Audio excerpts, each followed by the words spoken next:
Death and the afterlife is one of the hardest things to talk about with people, for the simple fact that so much of it lives in the abstract. Talk to 10 people in a room about what they think happens when we die, and you're likely to get 10 different answers, all of which are the summation of that person's life experiences and personalities. To some, death is a glass-half-full endeavor, seen as the ultimate reward. For others, a waiting void of comfort and an end to worry. For others still, a pit of punishment for those they feel deserve such things. It's one of the most subjectively objective topics around. People believe so strongly in what they think happens after we die, yet no one has a shred of evidence or inclination of what could be considered tangible proof. For some, that's faith. Others see it as an indictment of the entire system. Which is why it's so interesting that the new zones found in the Shadowlands appear to embody all these various concepts of afterlife, placing them in their own unique little bubbles. In a way, it makes me think that the Covenant choice that players make in order to join one of 4 groups doing their part to keep the Shadowlands working is actually some kind of Rorschach test. The one you initially choose, that gut reaction, may very well be the way you idealize the afterlife. Or not. It is just a video game after all, and some of you, I'm looking at my friend Andrew, are making your choice purely off of gameplay elements and min-maxing, and that's fine. Not everything has to be a super spherical, miracle, deep introspective into how you think. Thanks for joining me again this week on Essence of Azeroth, where we'll continue our journey across the zones of the Shadowlands, this week delving into the glowing blue majesty of Ardenweald and the macabre, gothic atonement fest that is Revendreth. If you like what you've been hearing these last few weeks, please consider giving us a review on Apple Podcasts or wherever you listen to us. You can also subscribe a monthly tithe to the podcast at our Anchor page at anchor.fm/Azeroth podcast for as little as 99 cents a month, which goes a long way towards helping me continue the betterment of our bi-weekly work. Okay, enough of the sales pitch. Druids, get excited because we're heading down into the deep, dark forest of Forever and the Garden of Rebirth that is Ardenweald. This is Essence of Azeroth.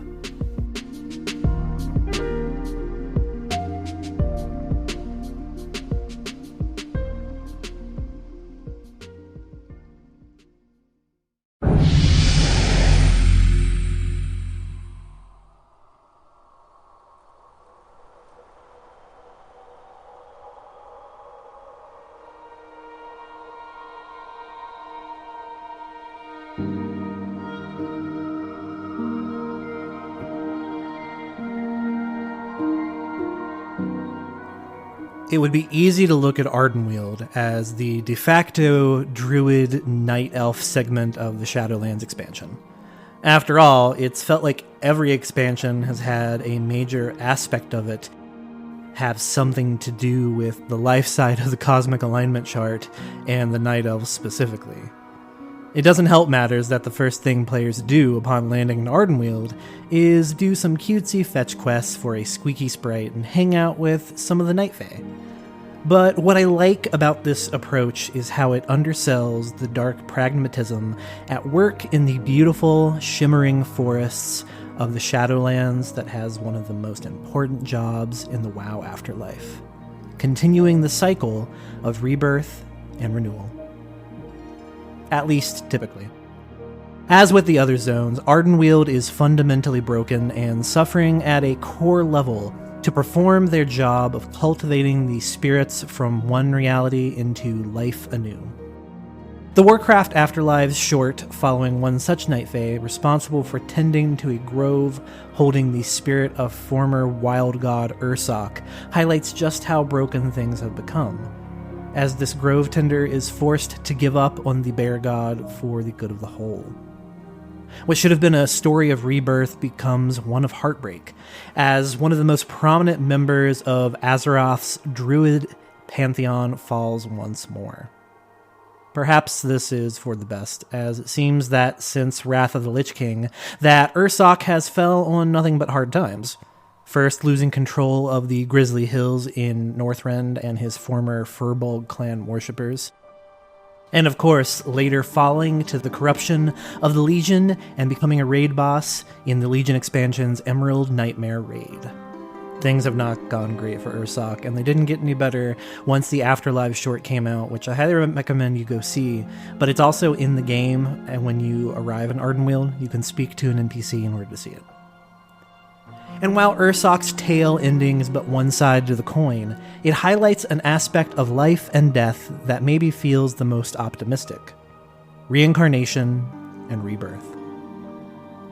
Where Bastion was a place about removing the trauma of dying, and Maldraxxus about finding glory, both are about finding a place in the machine of the afterlife for those souls that have passed on.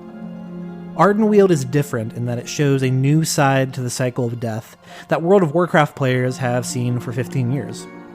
There's an excellent, half-joke, half-lore implication by an NPC character while you're here, who says they can smell the cycle of rebirth on you, and referencing that they can tell you've died more than your fair share of times. Is the implication here that all WoW players' souls have gone through Ardenweald to be tended? Is the energy from this majestic forest part of the cycle that keeps WoW's adventurers going? That's all conjecture on my part, so don't think too hard about it. But it's a thought nonetheless. Regardless, the picture painted with Ardenweald is a beautiful one of rebirth and hope and potential. And it's impossible to speak about all of those aspects without talking about another aspect. A dragon god aspect that players had a hand in falling. Ysera, the queen of the Green Dragon Flight. The story of Ardenweald is also the story of Ysera, but also highlights how the cosmic order of Warcraft runs. The most treasured, important souls are tended and taken care of because they all serve greater purposes. Ysera's corruption story is similar to that of Ursoc, but with wider implications to those still alive on Azeroth. The Green Dragonflight is in disarray from the death of their mother, a death that felt wholly avoidable. In a weird way, the Ardenweald storyline is the most hopeful and optimistic story we've seen in a while in World of Warcraft.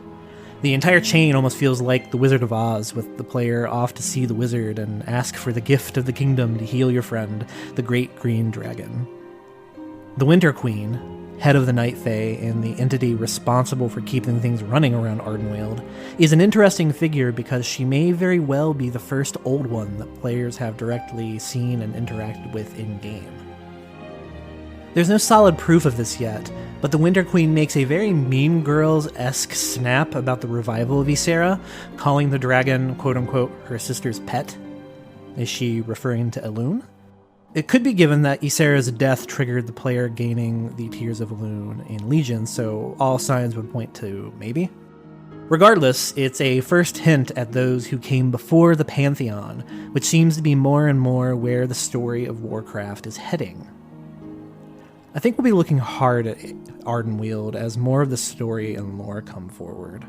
There's a lot of mystery still left there, and we also don't know about the coming raids past Castle Nathria that may be appearing, and it's entirely possible that Ardenweald still has something to give. Tyrannus Skaith is a very large area off to the western side of the continent, and there's a lot more there than just a dungeon, I think. Not to mention that the other side just happens to be tucked into a dead grove down in the southeast part of the map. Curious that Bwonsamdi would choose to hide his pocket dimension there. But enough of that. Let's go hang out with some goth kids that are weirdly invested in the idea of atonement. It's time to venture down into Revendreth.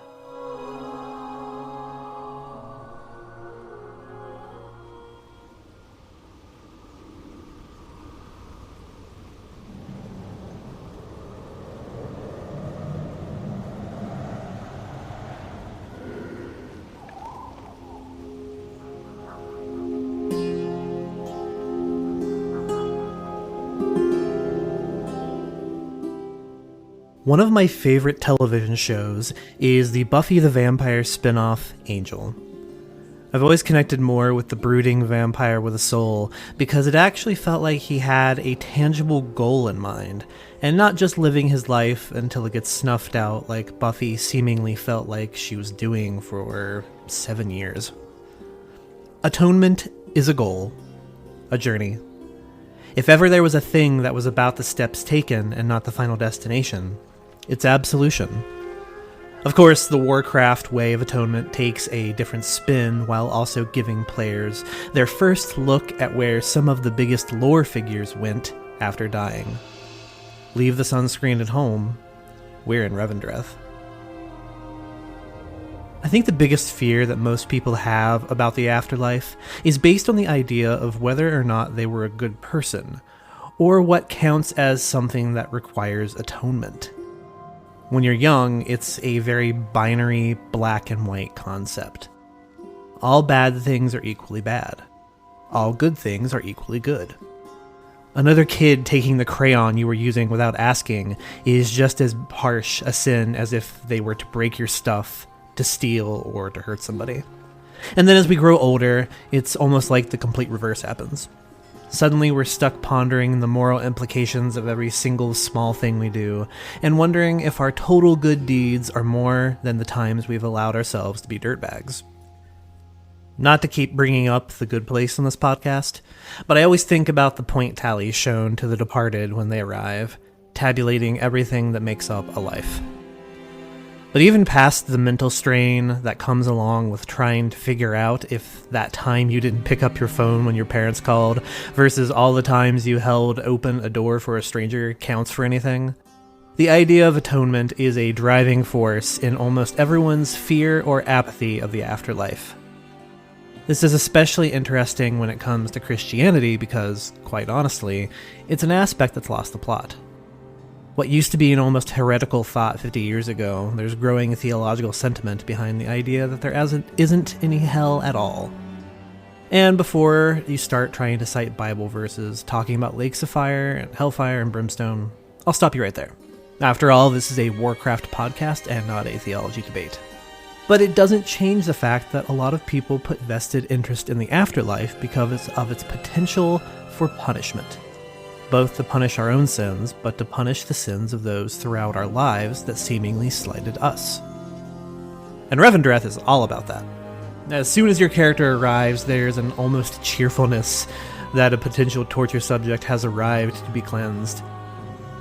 They even give you a nice little tour as if you're going to a day spa. However, what I think is so interesting about Revendreth is that this perceived pleasure at the suffering of others isn't done with malice. I believe that the vampire-like Venthyr that make up Revendreth legitimately want to help the souls that come through their patch of the Shadowlands. Yes, these sins are turned into anima that keeps the lights on all across the entirety of the afterworld, but it's almost like those that come out on the other side of their sin stone, being wiped clean, makes you better than everyone else. It's almost like rising up the ranks of a caste system, with the Venthyr being at the top. Of course, that plot gets twisted all around, with the jailer interfering with the natural order of the Shadowlands, as the leader of Revendreth uses the sin-absolving anima machines to actually power the potentially evil machinations of them all. After all, Castle Nathria appears to be home of some of the worst Azeroth had to offer, including one Garrosh Hellscream. The former Horde warchief is not looked upon fondly by players due to being the focus of objectively one of the worst expansions. Or subjectively. Or both. Look, Pandaria wasn't a good time. As I say as somebody who actually likes the Invasion of Orgrimmar raid. It's a really well-designed raid with some really great encounters. I just wish it didn't involve everything that happens with Garrosh in Mists of Pandaria. However, learning that the likes of Garrosh and Kael'thas Sunstrider are being used as literal batteries by the turncoat Venthyr gives Revendreth some of the strongest lore hooks in the Shadowlands story so far. After all, it seems that nobody in WoW truly ever stays dead, and maybe in the lore sense, this is a way to atone for some of the worst character assassination in the game's history. Doesn't everyone deserve another chance? Ask Angel. There's always multiple roads to atonement, though not all of them are a straight line. And so it is with humanity. Our lives are a never-ending series of ups and downs. Nobody is perfect, and one day's self-disgust is another day's triumph. I think it serves as a reminder that we can all try to just do the best that we can, and that if something in our past truly haunts us, then there's always some way to atone, even if we don't see it the right way. After all, if creatures like the Vinthier can so strongly and truly believe in absolution, then I think that nobody is ever truly lost to darkness. Or maybe that's my inner wishful thinker talking. He doesn't get out much. Recent pop culture is filled with similar tales of a seemingly agenda-neutral version of hell. And that's what Rebirth is, if we're being honest. Hell. I'm most reminded of the Mike Carey DC Vertigo comic series Lucifer, which some of you may recognize as a Netflix detective drama before you do as a graphic novel. In it, Lucifer is more facilitator of punishment and less of a reveler in the misery of others. By and large, he doesn't actually care about the lives of any of the people that he interacts with, unless it has something to do with getting him something that he wants. In fact, multiple times throughout this landmark comic of a run, the Morningstar just up and leaves hell entirely. One time not even bothering to put someone else in charge. He just locks the gate and goes along his merry way. I get similar vibes from Rebirth and its turncoat leader, Sire Denathrius. He strikes me as a person who turned because of boredom with the status quo, and not any particular need to upend the status of things. I think he's a lot like Sylvanas in the way that he's just tired, and he wants it all to end. And by it, he means literally everything. It would appear as though Sylvanas Windrunner's apathy with living isn't solely unique to her, but still doesn't allude to what the jailer and his armies are up to as of yet. But it is early in the expansion, especially with today being only week 4 of the content rollout. Be sure to get your renown up. And despite my hatred of the zone itself, the layout is maddening, and I'm very over elevators.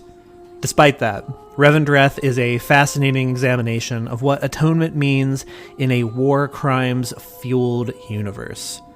I think it would have been easy to assume that anyone even remotely bad gets chucked into the maw. But as Rebirth shows, we can all be useful, even as we try to repent. I want to thank you all for joining me on this multi-episode travelogue through the Shadowlands. As the story and expansion progresses, we'll return to these lands and actually talk about the real meaty lore stuff going on, as well as provide some updates to questions that pop up to long-standing questions. Also, I'll say it right now, there's no way Sylvanas isn't the final raid boss of the Shadowlands. Sorry, Jailer, I think you're a red herring. Have a lore question for us? Visit our anchor.fm page and leave us an audio message that will play right here on the show. You can also follow along on Facebook at facebook.com/Azeroth podcast. With the year 2021 approaching, it will also be the time for the podcast to reconvene and start fresh. This will be the last full episode of the year, but expect some mini lore episodes to come between now and New Year's when we'll tackle forgotten quest lines, lost weapons, and smaller topics that don't need a half-hour of discussion. I'm actually really looking forward to talking about, and this will probably be the first of these mini episodes, the missing class weapons of Vanilla WoW. If you're an old-time priest player like me, then you automatically start thinking of Anathema and Benediction. Which I have. I'm a little shocked by it. Until then, please remember to share and subscribe, and we'll see you in the new year. From Essence of Azeroth, have a happy holidays, and take care.